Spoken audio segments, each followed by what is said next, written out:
इस वक्त की बड़ी खबर का रुख करेंगे। हाथरस मामले में यूपी सरकार ने सुप्रीम कोर्ट में हलफनामा दाखिल किया और इस हलफनामे में यूपी सरकार ने विपक्ष पर जातीय दंगा फैलाने का आरोप लगाया। यूपी सरकार का हलफनामे में बड़ा दावा किया गया है कि परिवार की मंजूरी के बाद और हिंसा से बचने के लिए आधी रात में अंतिम संस्कार के लिए सहमत हुए। इस हलफनामे में यूपी सरकार ने दावा किया कि 14 सितंबर को मामला सामने आने के बाद पुलिस ने फौरन एक्शन लिया। संजय शर्मा इस वक्त तमाम जानकारी के साथ हमारे साथ जुड़ गए हैं। संजय, इस हलफनामे की डिटेल्स बताएं।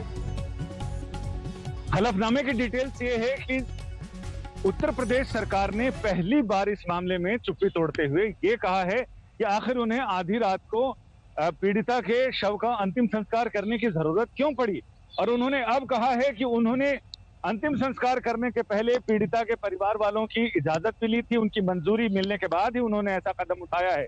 लेकिन जांच और परिवार वालों के पीड़ित परिवार के बयान कुछ और ही बयान कर रहे हैं। लेकिन उन्होंने ये भी कहा है कि फिलहाल उत्तर प्रदेश सरकार ने तमाम विवादों से बचते हुए इसकी जांच सीबीआई से कराने की सिफारिश कर दी है।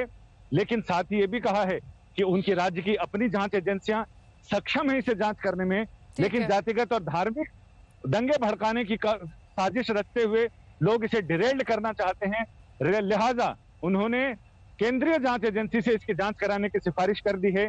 फिलहाल एसआईटी का गठन किया। एसआईटी ने जो अब तक जांच में जो भी चीजें पाई हैं वो सुप्रीम कोर्ट के साथ वो शेयर करेंगे। एक अतिरिक्त हलफनामा दाखिल करेंगे जिसमें वो बताएंगे, यानी स्टेटस रिपोर्ट की तरफ वो होगा।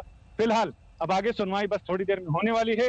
देखते हैं उसमें इस हलफनामे पर कितनी चर्चा होती है और कितनी और डिटेल के साथ उत्तर प्रदेश सरकार के वकील वहां सामने आते हैं। केस में जो हलफनामा दायर किया गया है उसमें जातीय दंगों का जिक्र किया गया है मीनाक्षी, और ये कहा गया है कि यही वजह रही कि आनन फानन में दाह संस्कार इस पीड़िता का कर दिया गया।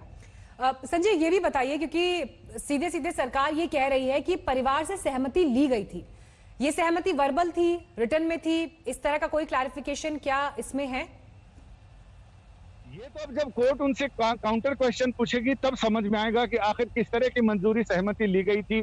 अभी तो सरकार ये दावा कर रही है हलफनामे में कि उन्होंने पीड़ित परिवार से सहमति ली थी, लेकिन पीड़ित परिवार के लोग जिस तरह से आंसुओं के बीच ये कह रहे हैं कि हमारी बेटी को आखिरी बार देखने नहीं दिया और हम उससे विदा करना चाहते थे लेकिन वो नहीं करने दिया, जो उनका विलाप है, जो उनकी चीजें हैं, उनको देखते हुए तो ये इस पे विश्वास करना मुश्किल लग रहा है कि उत्तर प्रदेश सरकार ने क्या वाकई मंजूरी ली थी या उनसे कुछ और कहा, वो कुछ और समझ गए।